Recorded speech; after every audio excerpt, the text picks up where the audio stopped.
Nous voici maintenant à la troisième séquence pour partager ce que nous, maîtres d'ouvrage Éoliennes en mer de Dunkerque, EMD et RTE, avons entendu lors de la première partie du débat public débuté le 13 septembre. Au regard des échanges, questions et avis exprimés dans le cadre des réunions publiques et des espaces d'expression sur le site du débat public, les maîtres d'ouvrage ont relevé des attentes fortes sur les thématiques suivantes.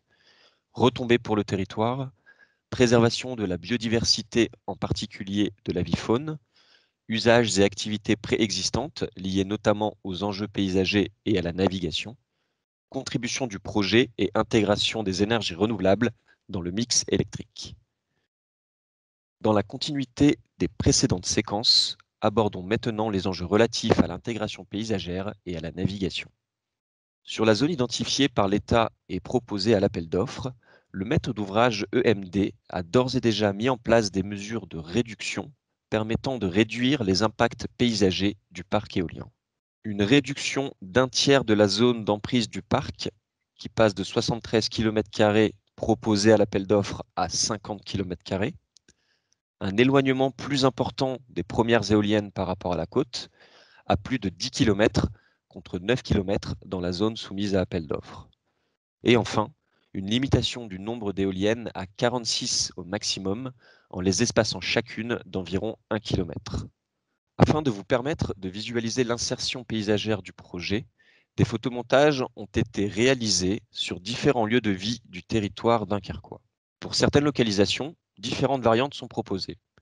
Le moment de la journée, de jour ou de nuit, à marée haute ou à marée basse, des conditions de visibilité, grand soleil ou présence de brume par exemple, la hauteur du point de vue, la présence de monuments historiques comme un beffroi ou la batterie de Lefrancouc. Si la puissance du parc est d'ores et déjà fixée à 600 MW, la taille et le nombre d'éoliennes ne sont pas encore définis.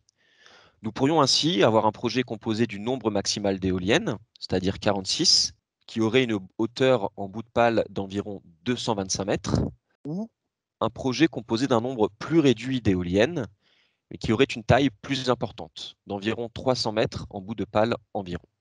Afin de pouvoir visualiser ces différentes configurations, deux scénarios d'implantation sont simulés pour chaque point de vue. Cette méthodologie de réalisation des photomontages et le résultat obtenu ont fait l'objet d'une expertise indépendante du CNRS, dont la conclusion indique que ce cadre de référence a recours aux normes et aux meilleures techniques en vigueur sur le sujet et qu'il permet d'obtenir des représentations objectives et dignes de foi. Nous vous invitons à consulter ces photomontages sur le site internet dédié, dont le lien est indiqué ici et que vous pouvez également retrouver sur le site internet du débat public.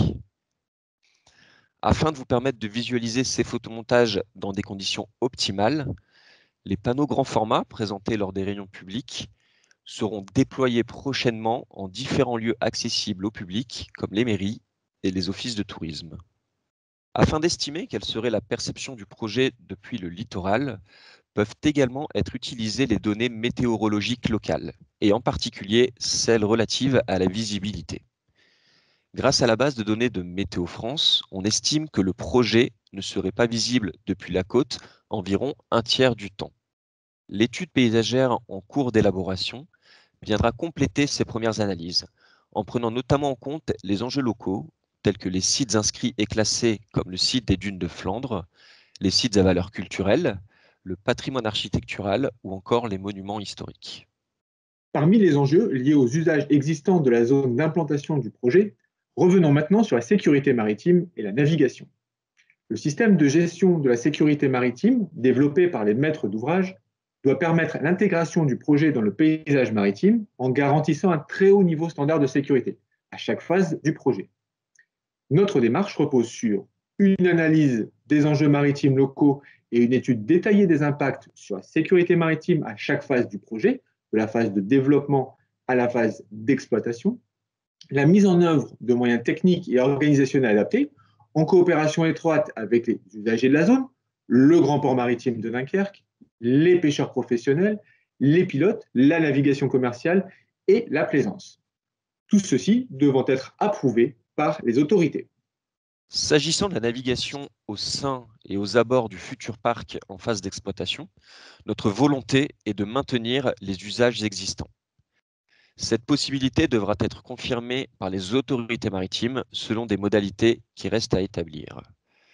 Le retour d'expérience issu d'autres projets qui entreront prochainement en exploitation, comme ceux de Fécamp et de Courseulles-sur-Mer en Normandie, nous permet d'indiquer des tendances fortes de règles encadrant la navigation, telles que la taille limite des navires ou les distances d'éloignement aux infrastructures du projet.